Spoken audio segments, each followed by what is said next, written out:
Aku bukan sekadar cantik. Aku berbahaya. Tapi siapa sangka, wanita penggoda itu kini jadi ahli Quran yang ditangisi langit. Assalamualaikum warahmatullahi wabarakatuh.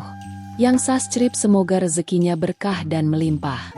Namaku Maya Sari, warga kampung Karangsari. Orang memanggilku Tante Maya. Wanita 30-an tahun yang selalu wangi, modis, dan jadi pusat gosip ibu-ibu majelis. Tapi bukan karena aku rajin pengajian. Aku dikenal karena sering membuat suami orang lupa jalan pulang. Aku tak menjual diri, tapi aku menjual pesona. Senyumku bisa memicu pertengkaran. Langkahku bisa bikin dada istri-istri bergetar cemas. Satu demi satu rumah tangga porak-poranda karena aku. Tapi waktu itu aku merasa menang. Kupikir aku ratu. Ternyata aku budak nafsu. Hingga hari itu datang. Hari yang mengubah hidupku selamanya. Seorang pria yang diam-diam pernah kupikat, meninggal di depan mataku. Dan yang paling menghancurkan, putrinya yang masih kecil membaca surat Ar-Rahman di samping jenazahnya. Sementara aku, ditatap dengan mata penuh luka. Suara gadis kecil itu menampar jiwaku. Dan untuk pertama kalinya dalam hidup, aku berbisik dalam hati, "Ya Allah, aku ini siapa?" Suaranya kecil, tapi menghancurkan seluruh dosa yang selama ini kubanggakan. Setelah kepergian Pak Damar, lelaki beristri yang diam-diam pernah kusentuh hatinya, seluruh warga geger. Tapi aku hanya bisa berdiri diam di pojok rumah duka. Tak satu pun mata yang ingin menatapku. Bahkan, istri almarhum, Bu Mirna, menatapku dengan air mata yang penuh makna. Bukan benci, tapi luka yang sangat dalam. Dan di tengah isak tangis itu, muncul suara paling suci yang pernah kudengar. Suara Alia, putri sematawayangnya yang baru berumur 10 tahun, membaca surat Ar-Rahman dengan terbata. Fabiai alai rabbikuma atukaz zibaan. Maka nikmat Tuhanmu yang manakah yang kamu dustakan? Tangisku pecah. Air mataku mengalir tanpa bisa ditahan. Kata-kata dalam ayat itu seperti dilempar ke wajahku, menguliti dosa-dosa yang dulu kusimpan di balik gaun ketat dan lipstik mahal. Apa yang aku dustakan dari nikmat Allah? Hidup, tubuh, akal sehat. Semua kupakai untuk menghancurkan rumah orang lain. Aku yang dulu dipuja-puja karena kecantikan, kini tak ubahnya sampah yang jijik disentuh. Malam itu, untuk pertama kalinya sejak remaja, aku menyentuh sajadah. Tanganku gemetar membuka mushaf yang telah berdebu bertahun-tahun. Hatiku berbisik, "Ya Allah, jangan cabut nyawaku sebelum aku hafal kitab MU. Sebelum aku bersih dari dosa-dosa yang kutanam sendiri." Aku tahu jalan ini tidak mudah.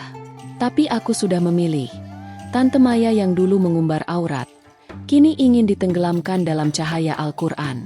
Dulu aku dielu-elukan karena tubuhku. Kini aku dihina karena ingin dekat dengan Al-Quran. Tapi aku tak peduli. Ini jalanku menuju rahmat Allah. Pagi itu, aku memberanikan diri datang ke majelis pengajian ibu-ibu kampung.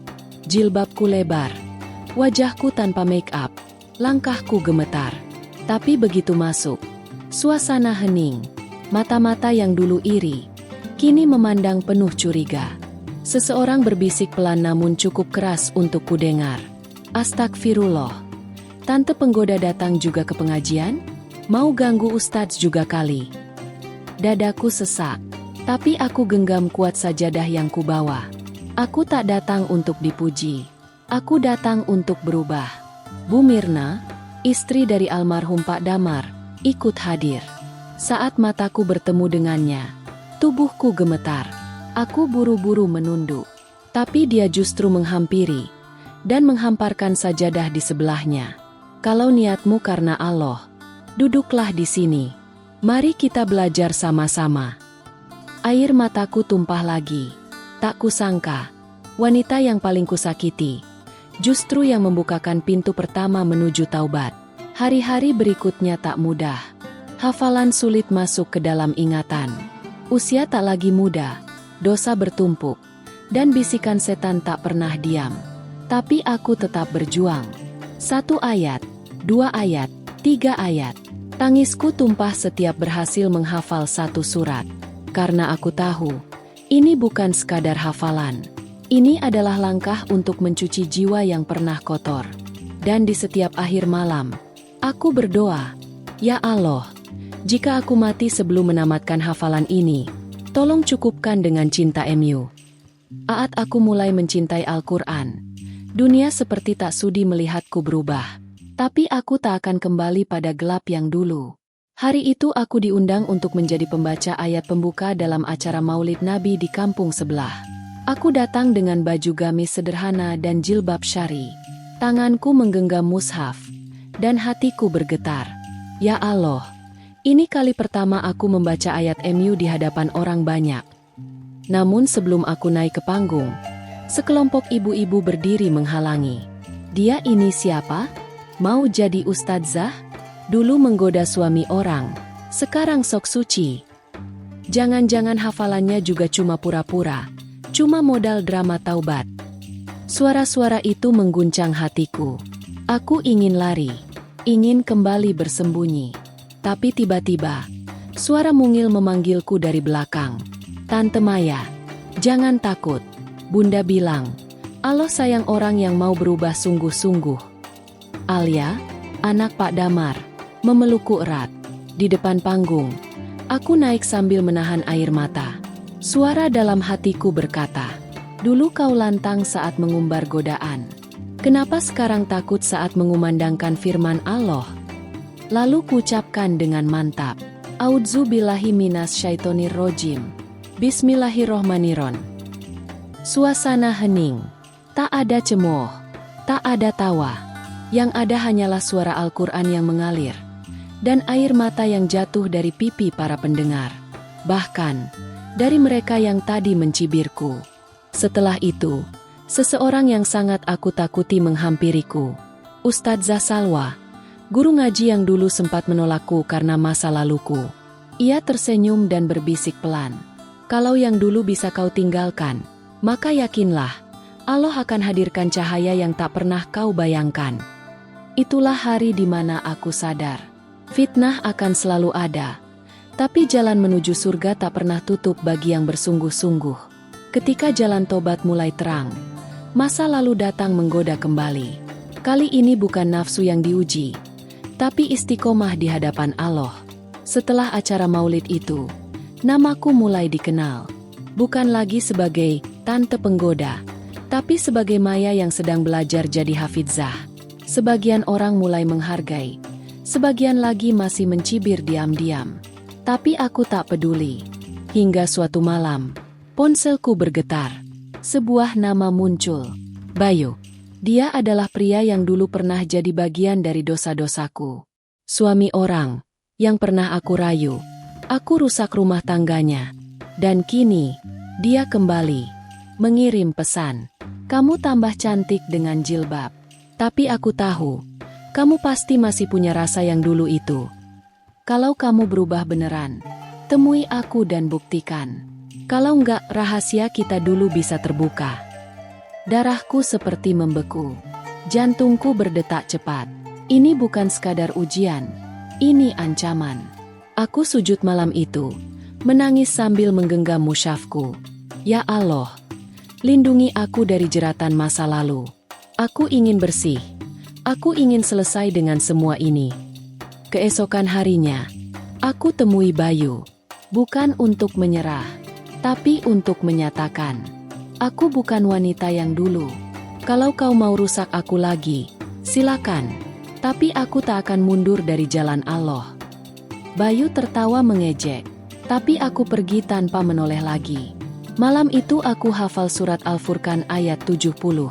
Kecuali orang-orang yang bertobat, beriman, dan mengerjakan amal saleh, maka kejahatan mereka akan diganti Allah dengan kebaikan. Dan aku tahu, aku hanya butuh pengakuan dari langit, bukan dari manusia. Allah mengujiku bukan untuk menjatuhkan, tapi untuk menguatkan. Tapi mampukah aku menyelesaikan Al-Quran sebelum tubuhku kalah oleh penyakit? Hari itu dokter berkata pelan namun pasti, "Ibu Maya, kanker di paru-paru sudah menyebar. Usia ibu mungkin tidak lama." Aku diam. Bukan karena takut mati, Tapi karena hatiku belum selesai menghafal 30 juz Al-Quran, masih tersisa 2 juz lagi. Hanya 2. Tapi tubuhku makin lemah. Nafasku makin pendek. Terkadang aku muntah darah di tengah hafalan. Tanganku gemetar saat membuka mushaf.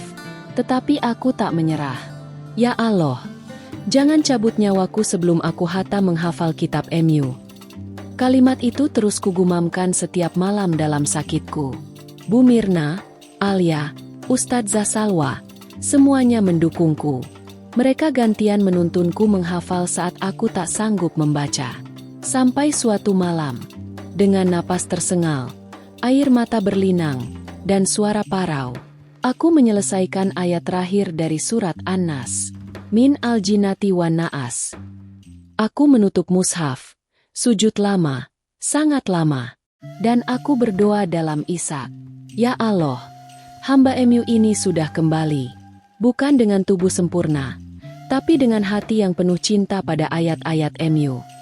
Semua wanita ingin mati dalam keadaan cantik, tapi aku hanya ingin mati dalam keadaan diampuni.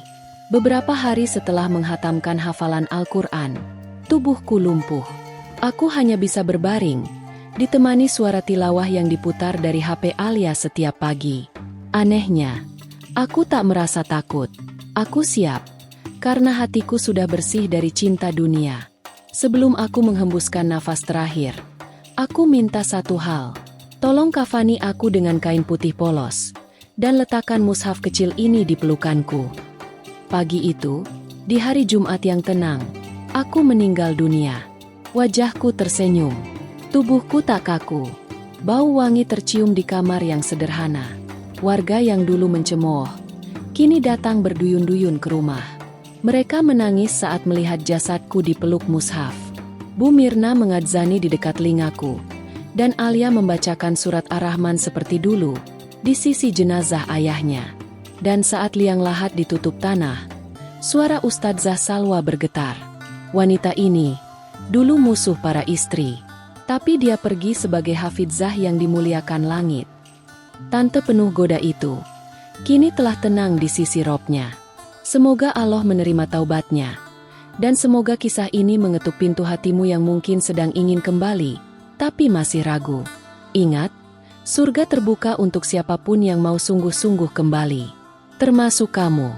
Dan semoga kita kelak dipertemukan kembali, di taman yang tak pernah layu. Amin ya Robbal Alamin.